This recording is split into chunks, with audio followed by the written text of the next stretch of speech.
After my last map theory video, I was pretty satisfied with the conclusions I came to based on the information I had available at the time. There were only 3 things that could happen that could really make me go back and question things. 1. A new game comes out that takes place in Hyrule.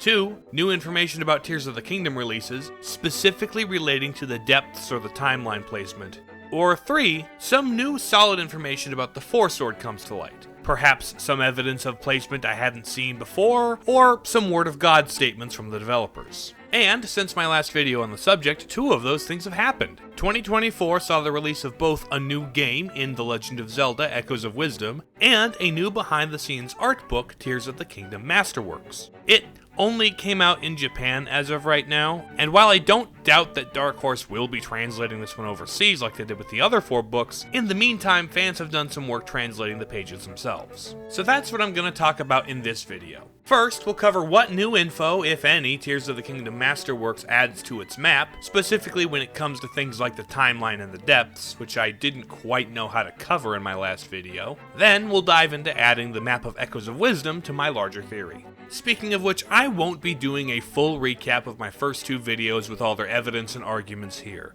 Maybe someday I'll remake my full map theory with all of my updated thoughts in a single video or series, but for now, I'm still proud of and satisfied with the work I've done on those first 2 videos, even though I'd like to think I've gotten better at making videos since then.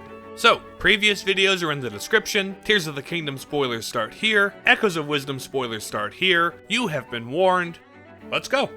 Tears of the Kingdom Masterworks is basically the Tears version of creating a champion, which was actually called Breath of the Wild Masterworks in its original Japanese release.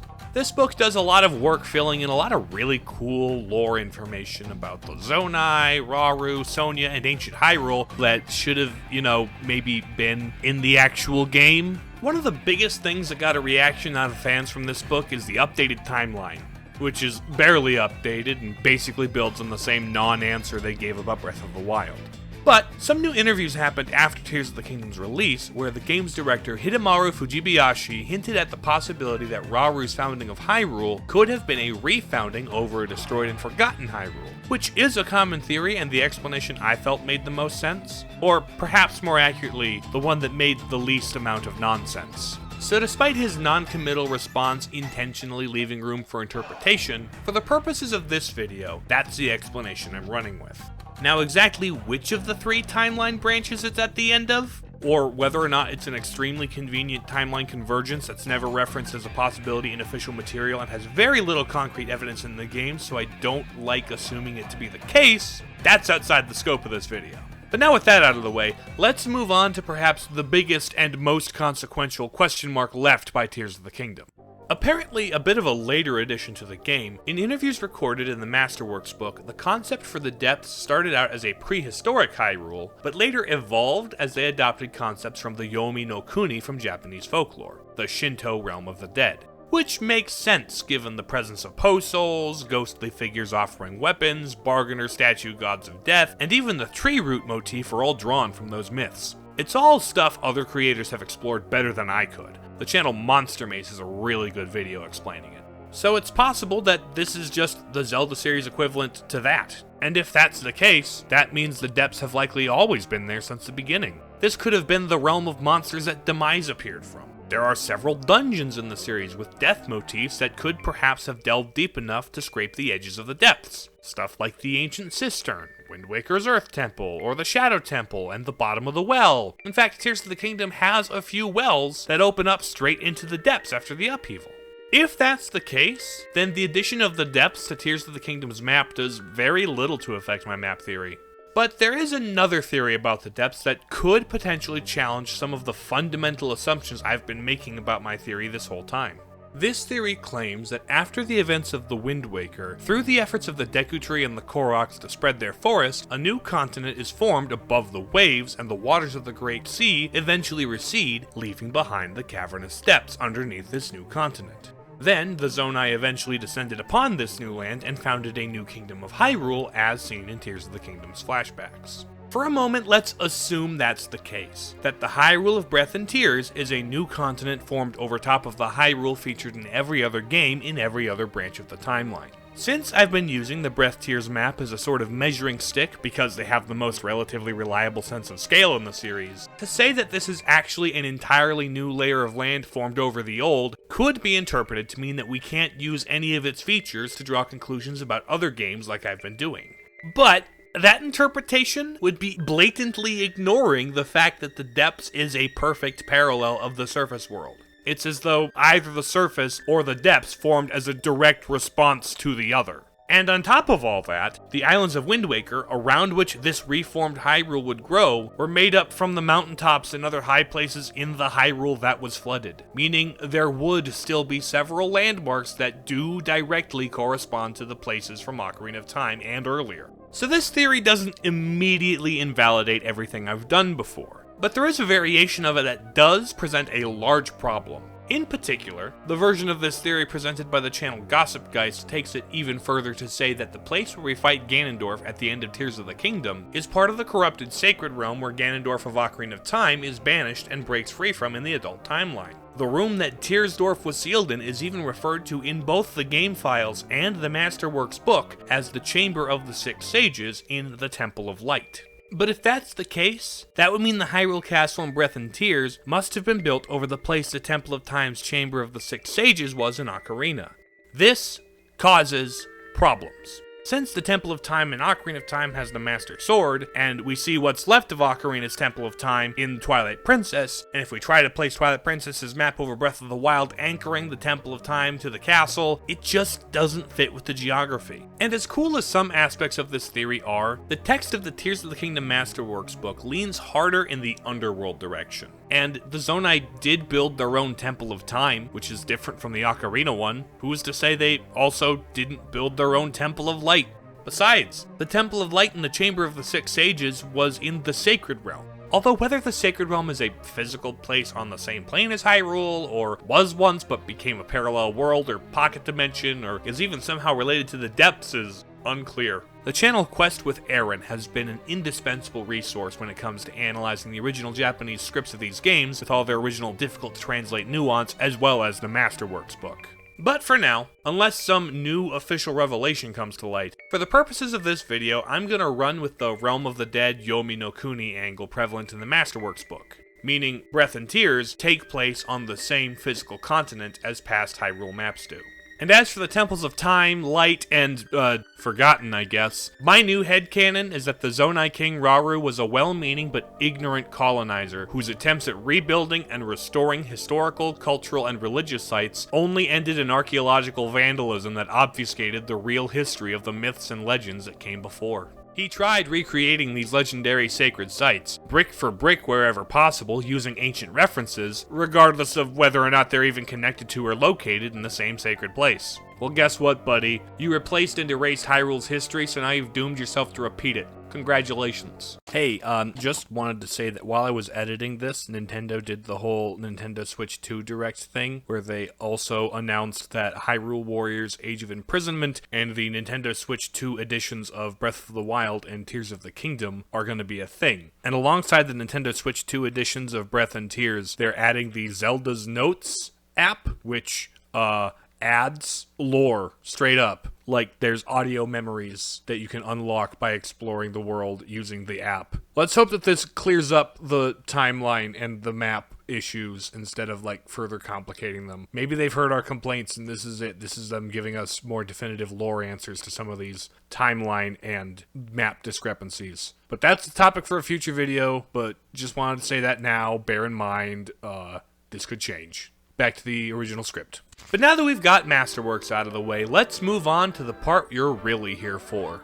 In case you haven't played Echoes of Wisdom and don't care about spoilers, in this game we play as Zelda and defeat a being older than reality itself called Null, who is hell-bent on consuming and destroying all reality until only the infinite void remains. The goddesses of creation, Din, Furor, and Nehru, used the creation of the world itself as a means to imprison Null. Over the ages, Null has tried to escape and create rifts to absorb reality into the still world, but these rifts are always closed and the land recreated by spirits called the Tri, one of which accompanies Zelda on her adventure and is how Zelda makes her titular echoes. I have seen some people propose that the mending rifts after Null pulls parts of the world into nothingness is what causes the various maps throughout the series to be so wildly different. But that theory ignores the fact that the tries are actually good at their job and always put things exactly as they were before.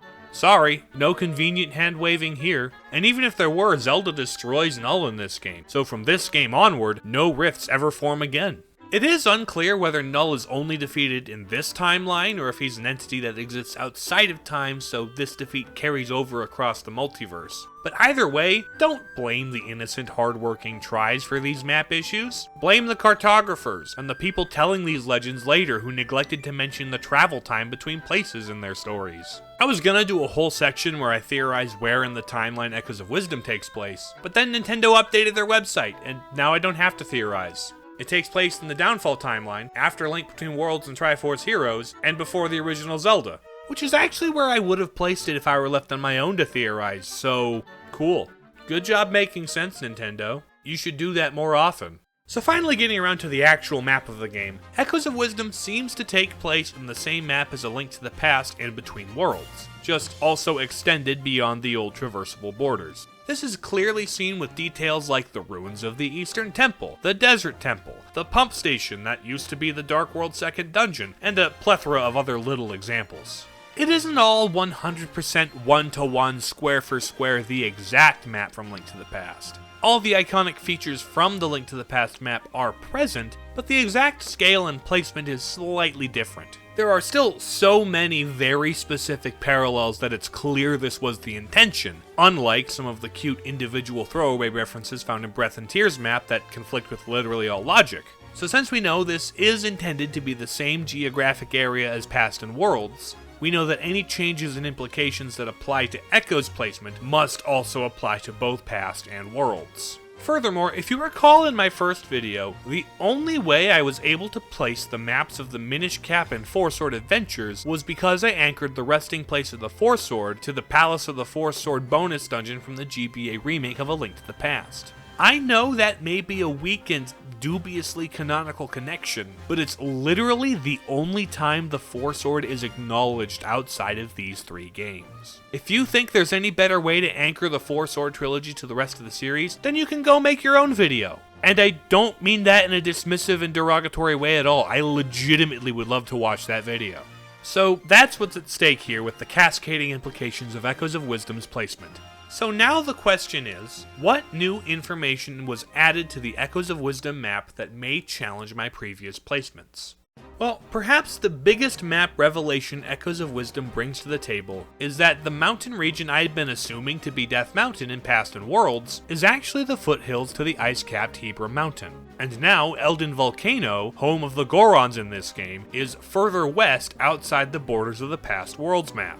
And while the Japanese version of Link to the Past called this place Mount Hybra to begin with, the truly confusing bit is that the snowy mountains of Breath and Tears that line up with the Twilight Princess Snow Peak are also called the Hybra region. Now, I must reiterate that as I stated in the first map video, names are not truly sacred in this series. Just because two places share a name doesn't mean it needs to be the exact same coordinates. So, for example, just because several regions across the series' history are all named Lanayru, or several lakes are called Lake Hylia, or several villages are called Kakariko, that doesn't mean they all need to be the exact same location. It just means those names persist as archetypes across Hyrule's tradition. So it also goes with the name Hybra. For all we know, Hybra may just be the Hylian word for snow-capped, meaning Twilight Princess's Snow Peak and the snow head of Majora's Mask could also technically be called Hybra when left in their original untranslated Hylian. Like, in-universe, these characters aren't speaking English, or Japanese, or any earthly language Nintendo has translated them to.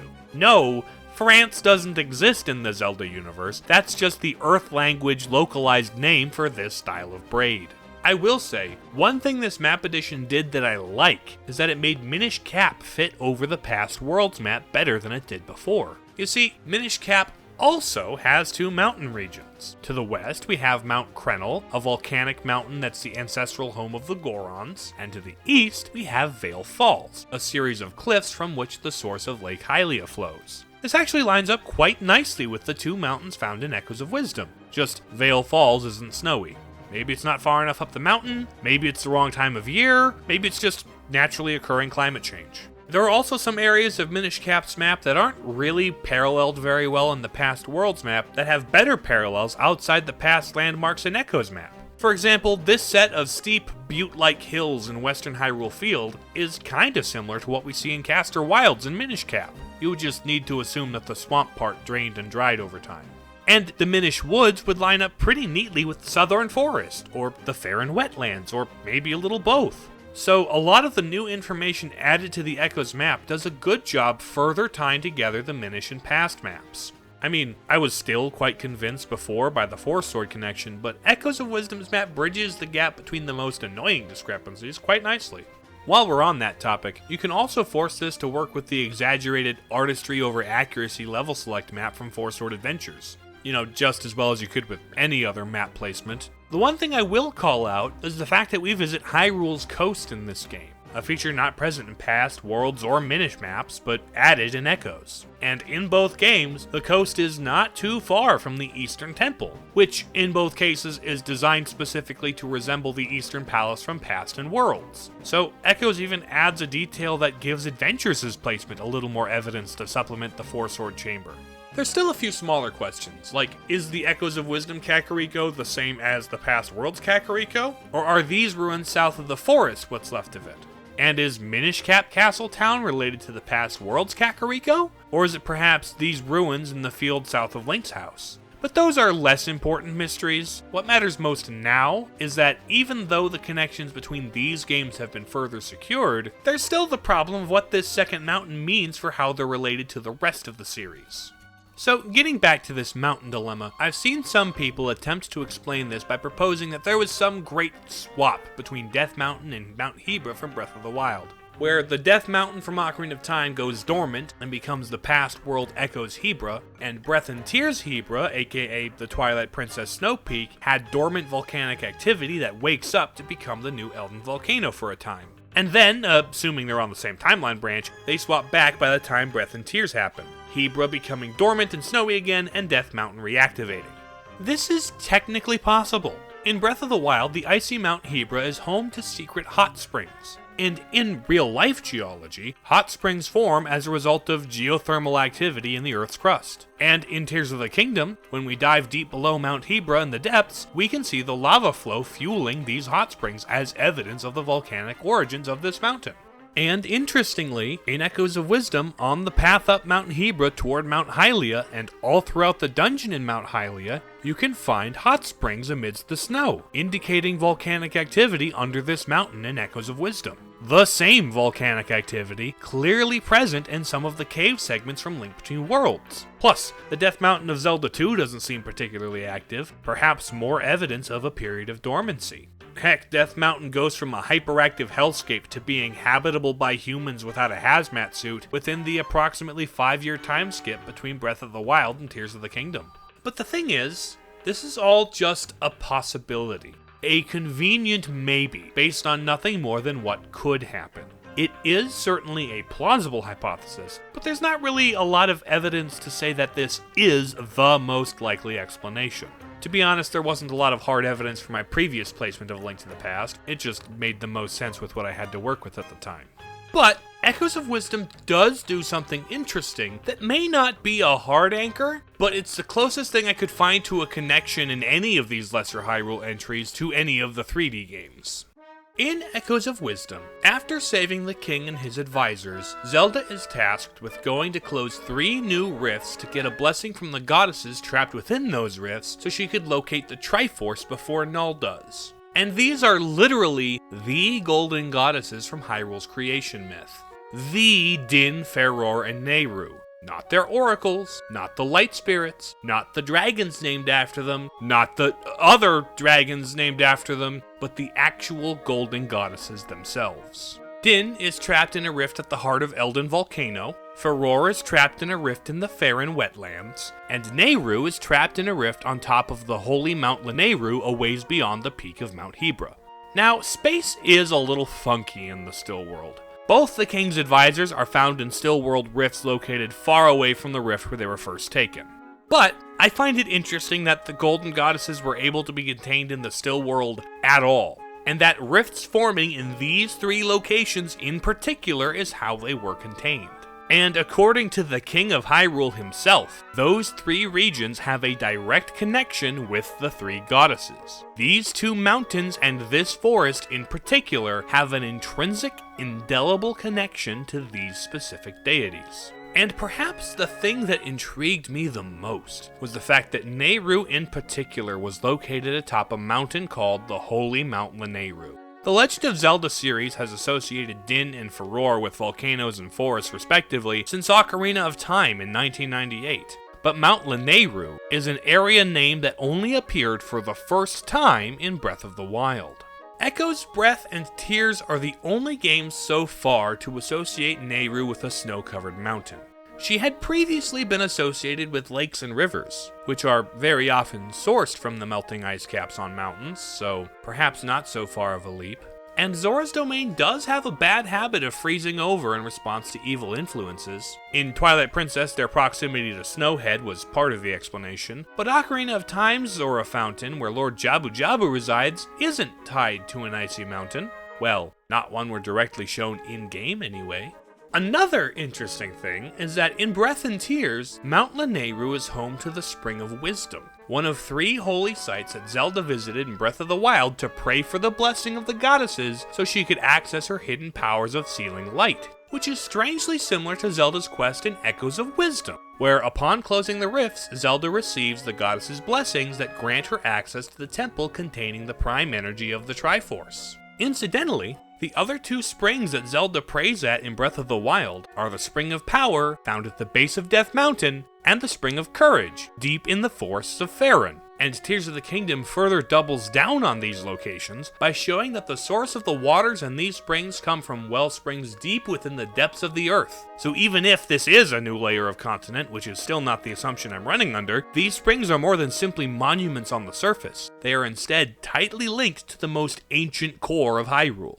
Speaking of ancient Hyrule, there is one other game where Zelda prays at holy sites to achieve her final form, and that's in Skyward Sword. In this game, there's only 2 springs we see Zelda visit, and no snow-covered Mount Lanayru, but the Earth and Skyview springs in the volcanic Elden region and wooded Faerun region respectively do share very similar locations, purposes, and architecture to the Springs of Power and Courage from Breath and Tears.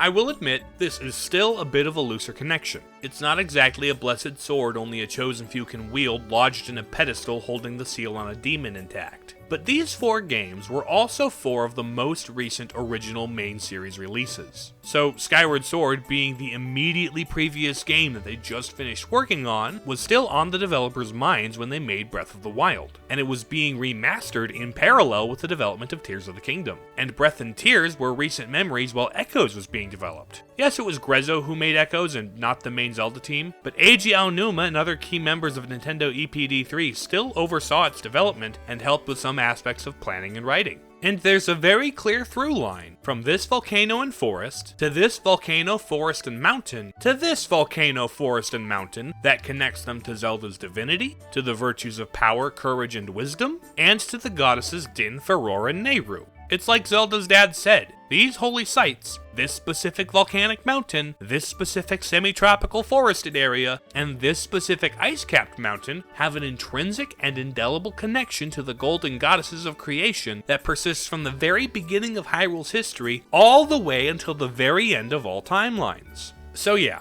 what I'm proposing here is that Elden Volcano from Echoes of Wisdom is the same as the Elden Volcano from Skyward Sword, and the Death Mountain from Breath, Tears, Ocarina, and so on. And that the Faerun Wetlands from Echoes is roughly the same place as the Faerun regions in both Skyward Sword and the Wild Era games. And that the Holy Mount Lanayru from Echoes of Wisdom is the same holy mountain seen in Breath of the Wild and Tears of the Kingdom, and is the source of the Ocarina Zora River.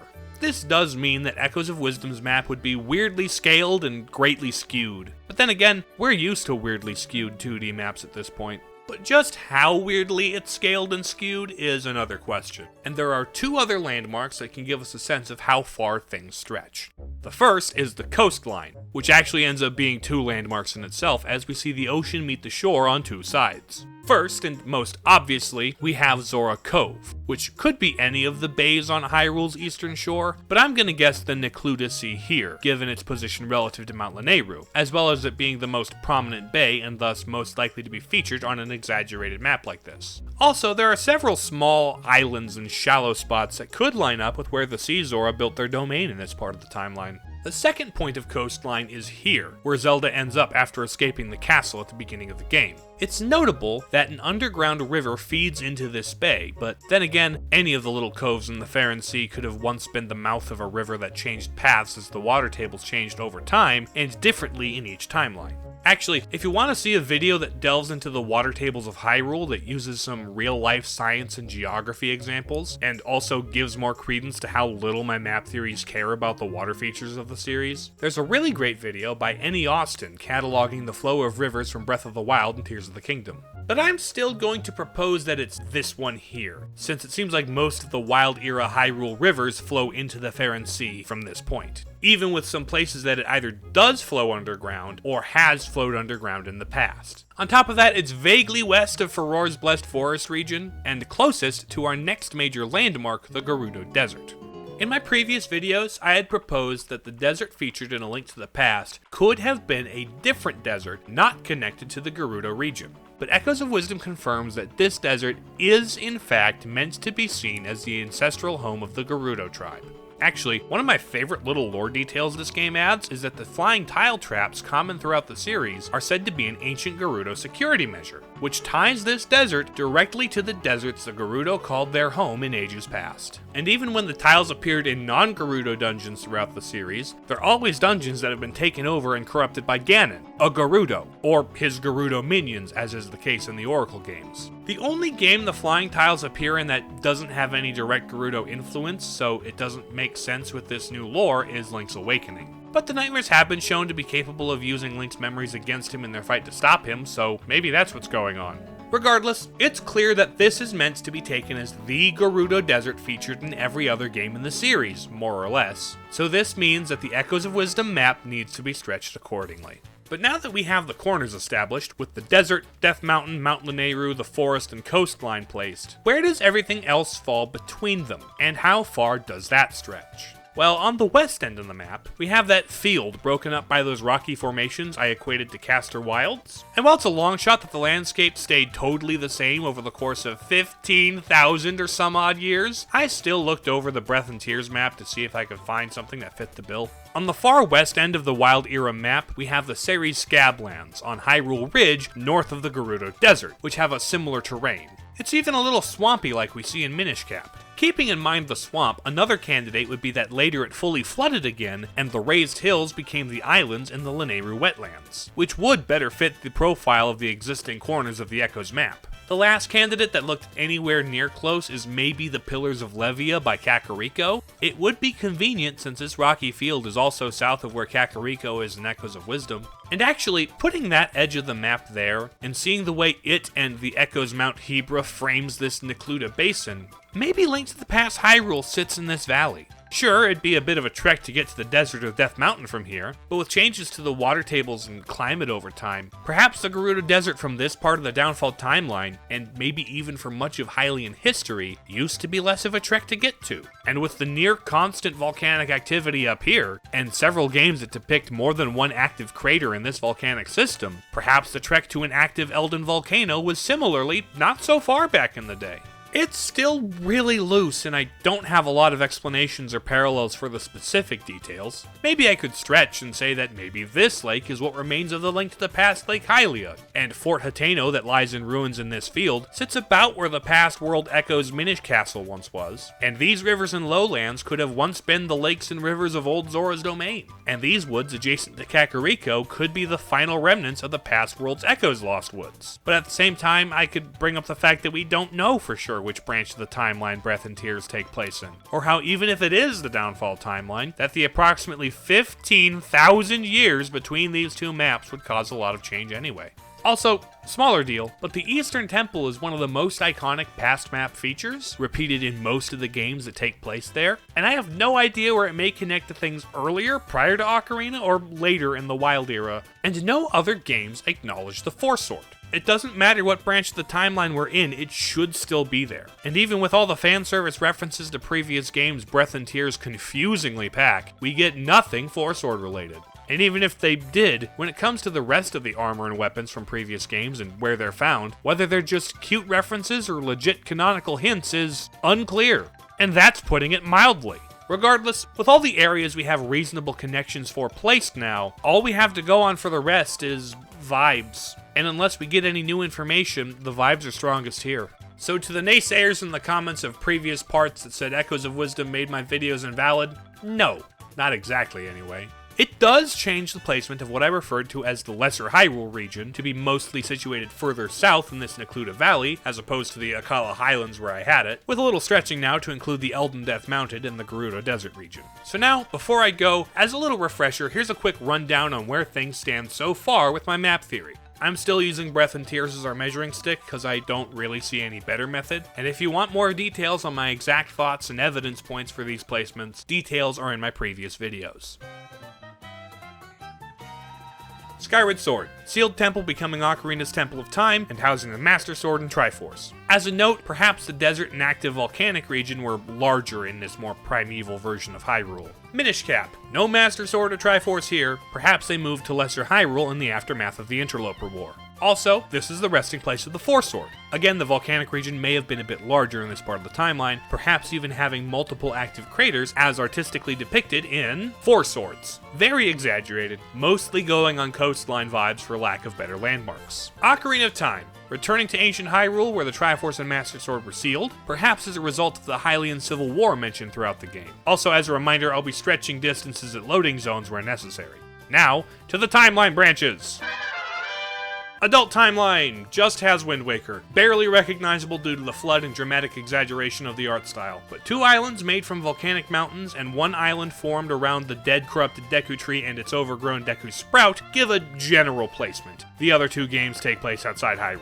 Child Timeline, Terminus outside Hyrule, not talking about Majora's Mask today. Twilight Princess. The Master Sword was never pulled in this timeline, so the Master Sword is still in the ruins of the Temple of Time from Ocarina of Time, and the rest falls pretty neatly over the Breath Tears map with a little massaging. Just not sure what's going on with Zora's Domain. Also, once again, possible the Elden Volcanic region was larger and had more active craters, perhaps similar to what we see in Four Sword Adventures. I don't know why we're back in Lesser Hyrule, but we have to be because the Four Sword hasn't moved since before Ocarina of Time. Downfall Timeline. Ganon destroyed Hyrule Castle and Castle Town, and the surviving refugees have moved to Kakariko. Link dies, and the 6 sages seal Ganon away. The Master Sword is moved to a new hidden location, Zelda moves back into the castle from Minish Cap, and we have Link to the Past. We know this has to be the Minish Castle because it sits over the Palace of the Four Sword in the Sacred Realm. Skip, not in Hyrule. Link Between Worlds has the same map as Link to the Past. Skip, not Hyrule, and we've talked at length about Echoes of Wisdom. Zelda 1's map is at the bottom of Zelda 2's map, and Zelda 2's map is an exaggerated depiction of an, at the time, mostly inactive Death Mountain and the eastern coastline of Hyrule. The Zelda 1 Hyrule could either be in Akala or Necluda, but I don't really think it matters that much. More likely that it's the same general area as the other Downfall games, though. Big time skip from the end of one of the 3 timelines, and Rauru comes to re-establish a kingdom on the surface of a fractured, declining Hyrule. New temples of time, light, and whatever the Forgotten Temple used to be called are built by the Zonai, which causes a lot of historical landmark confusion. East Reservoir Lake is built, causing drastic changes to the water tables, and the chaotic Elden volcanic system has largely consolidated into one volcanic vent on Death Mountain, with the rest going dormant, leading to what we see in Breath of the Wild, and then the minor post-upheaval changes to Tears of the Kingdom. And that's the map theory as it stands today. I may at some point, again, do a video speculating on lands outside Hyrule, unless we get another main game that's specifically set in Hyrule before I get around to it. Again. Feel free to debate and disagree in the comments. Engagement is a good thing. Speaking of engagement, insert the rest of the spiel here you've heard 1,000 times. Thanks for watching. Okay, love you, bye.